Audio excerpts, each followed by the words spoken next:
Welcome to my channel.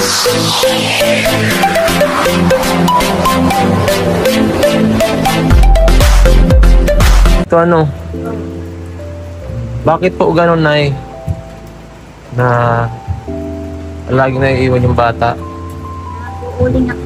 Nag-uuling. Hindi niyo po pwedeng isama si Sherry Shane.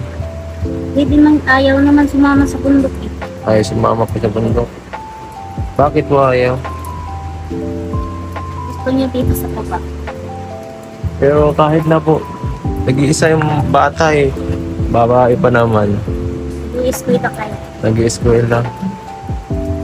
Bakit po? Wala po kayong kamag-anak dito sa ano? Pwede magbantay sa kanya? Wala po. Sabi yung mga ano, yung lola. Mga kapitbahay, tinitingnan sila. Paano po yan? Sabi niya minsan parang may nararamdaman siya na parang may tao. Ano na lang po yun? Ano po? Wala naman. Wala naman.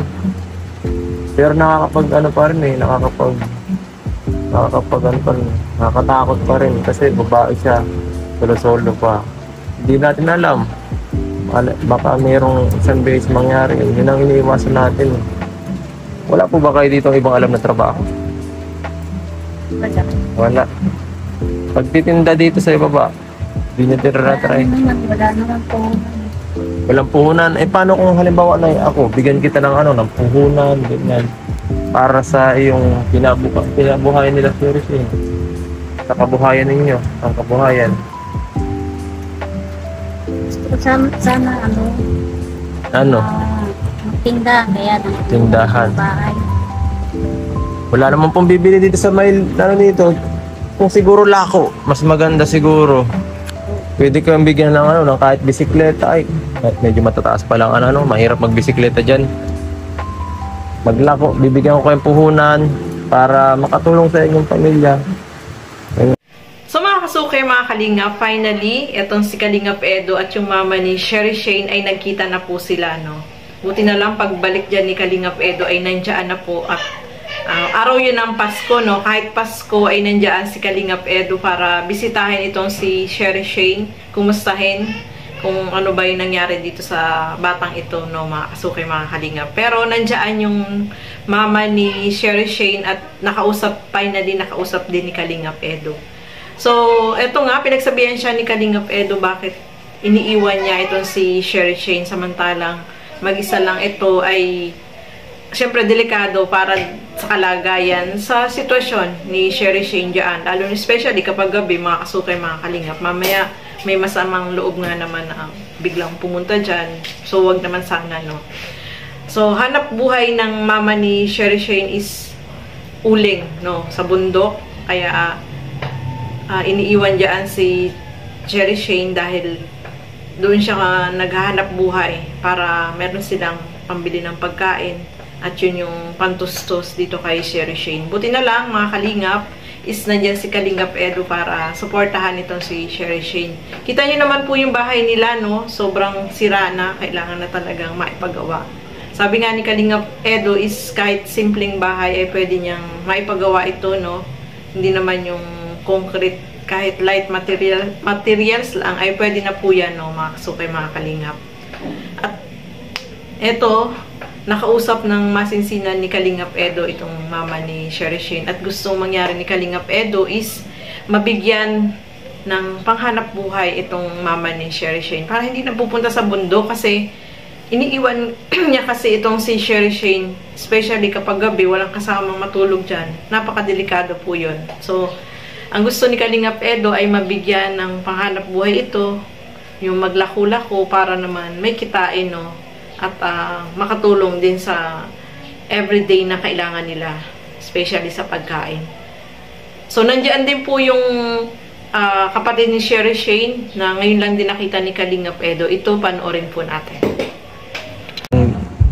Iniwan po kasi kami ng ama namin ay. Iniwan ng ama. Wala na, may ibang pamilya na. Tatlo na po ang anak nun. Ilan pa, matagal na? Tagal na po din, mga ano na, 7 taon. 7 taon. Si Sherry Shane, bata pa yun. Sanggol pa. Sanggol pa. Iniwanan kami. So, ayan mga kasukay, mga kalingap, no? Na-meet din ni Kalingap Edo itong kapatid ni Sherry Shane, no? Si Romel.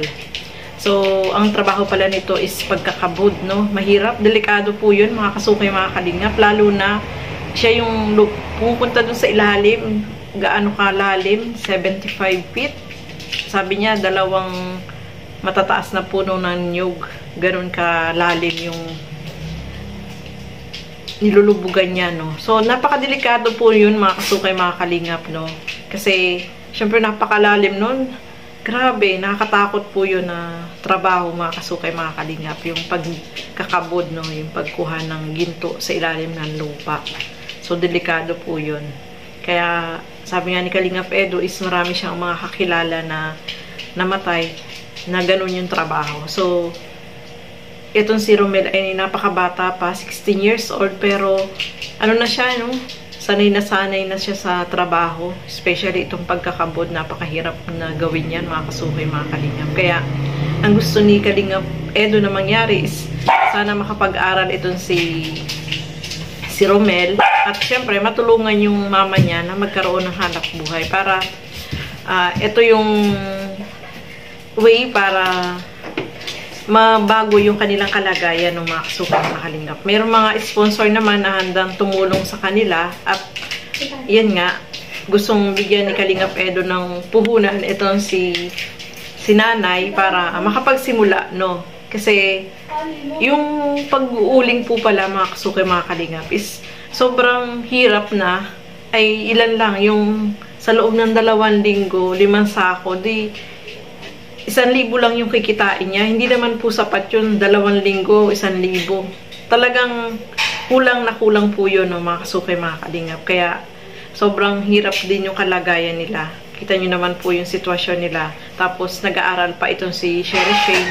Buti na lang nakita ni Kalingap Edo na ayan, gustong tulungan ni Kalingap Edo na makapatuloy sa pag-aaral itong si Sherry Shane. At syempre gusto din niya matulungan itong si Romel para makapag-aral din po, no? Kasi napakabata pa ni Romel, mga kasukay, mga kalingap. Dapat mag-aral siya kasi mas maganda makapag-aral, kasi kapag may pinag-aralan ka, mas maangat mo yung kalagayan mo sa buhay, no? Makakahanap ka ng magandang trabaho. Kasi kapag hindi ka nagpatuloy sa pag-aaral, ganyan at ganyan din yung trabaho mo, is wala kang pagbabago, walang improvement. So, mas maganda makapag-aral siya kasi bata pa naman siya. Dapat ituloy niya yung pagpasok niya sa school, no? So, malaking tulong po yan, mga kasukay, mga kalingap, yung ino-offer ni Kalingap Edo na matulungan sa pag-aaral itong si Sherry Shane. Siyempre, gusto niya rin matulungan itong si Romel para makapagtapos din ng pag-aaral, no? Kasi maganda po, napaka-importante, no? Yung makapagtapos ka ng pag-aaral. Kasi yan yung magiging way mo para maging successful ka pagdating ng araw, mga kasukay, mga kalingap. So, ituloy pa po natin. Grabe. Nasa po ang ama namin? Nasa Bulacan, Manila. Ang bihira. Grabe naman. Napakahirap mo din na sa amin yun. Alam mo po, kamuting kahoy? Oo. Sa yan, 2 buwan kami kain ng kamuting kahoy, walang bigas. Kamuting kahoy na yung nasa ilalim mo yung dahon. Laman po yun. Laman. Yung nagsilbing kanin namin ay. Ha? Yung nagsilbing kanin. Yung nagsilbing kanin nyo. Saan kayo nakuha nung dati? Kinukuha nyo lang, hinahanap nyo kung saan-saan? Hindi po, tanim namin. Saan ba kayo nakatira dati? Dito rin? Bundok po kami, wala kaming bahay dito. Ngayon lang kami nagkabahay. Nasira po nga, nagsisikap nga ako. Sabi ko, maipon nga ako pang pasimento. Hindi ko naman kaya. Itong bahay mo. Magaling kang umagot. Sanay ka sa tao. Anong pangalan mo? Romel po. Romel. Kilala mo ako? Hindi. Ngayon mo lang rin nalaman. Ngayon po ikaw nakita. Sabi daw po kasi, alam nyo may natulong kay Sherry Shane. sinabi din po sa akin yung kapatid ko na yun. Naroon po yung kapatid ko na masko, ng plastic na biskwit. Dala dito. Nandiyan sa ang ulan-ulan pati. Alam niya na na tinutulungan. Okay lang ba sa inyo na tinutulungan ko kayo? Okay lang po. Kasi kung hindi ay hindi na ako maano. Sinabi rin po sa akin ilang balik ka na daw po dito. Nakailang balik ko. Dito ka na lang muna, magbantay ka na lang sa bata kay Sherry Shane. Makeup kay Romel. Pagka pinaaral, pag nag-aaral na ulit kayo, Gusto ko po nga mag-aral.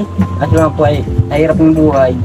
Nagkabot ako ng kabot, lumulos yung sa talalim-lalim na lupa. hindi kaya pagsabayin ano kasi ilang oras ka sa ano, Hanggang umaga po ng trabaho, 24/7. 24 hours. 24 hours ng trabaho, parit. Walang, grabe naman. 24 hours po ng trabaho namin. Kasi- Hindi po ganun lang, sa isang linggo, Ilang araw 2 lang. days lang po kami napasok. Pero 24 hours. Ay grabe, bata ka na rin pala sa trabaho ah. Kalalaking ang kagiwat na ano pa Binubuhat na namin, lupa. Kita. Alam mo po yun? Oo, yung sa ilalim, yung mga binubuhat na bato. Mga bato ano. Hindi ka natatakot na baka ka matabunan doon. Hindi naman po at may ano naman sa amin, timber. Yan po pala. So ayan mga kasukay, mga kalingap, sobrang, sabi nga ni Romel, sobrang hirap yung pinagdaanan nila. Kumain daw sila ng kamuting kahoy. Yun ang ginawa nilang kanin. So napakahirap ng kalagayan po nila, no, sitwasyon nila. Tapos sabi niya is yung tatay niya ay iniwan sila, no, nag-asawa ng iba. Yun ang mahirap, no. Iiwan kayo nung padre di pamilya. Tapos syempre kailangan maghanap buhay, no, mga kasukay, mga kalinga. Pero yung naghahanap buhay sila pero hindi talaga sapat kasi ang baba lang ng kinikita nila, mga kasukay, mga kalingap. At napakalaking tulong na po yan yung naibigay ni Kalingap Edo na natulungan sila. Nandiyan si Kalingap Edo na tumutulong sa kanila, no. Kasi sobrang deserve naman po nila na mabigyan ng tulong at makapagpatuloy ng pag-aaral itong si Sherry Shane at etong si Romel ay sana makapagpatuloy siya ng pag-aaral, no? Para din naman po yan sa kanyang kinabukasan. So, ayan, maraming salamat po sa inyong panonood at Happy New Year sa ating lahat. At huwag po natin kakalimutang suportahan Bal Santos Matubang, Kalingap Rob at Edna Vlogs. At support din po natin si Kalingap Edo. Napakasipag po niyan, mga kasuke, mga kalingap. Kahit araw ng Pasko ay nagpunta talaga siya dyan para bisitahin at mabigyan ng tulong itong sila Sherry Shane. So maraming salamat po. Keep safe everyone. Thank you for watching. Mabuhay po tayong lahat. Bye-bye!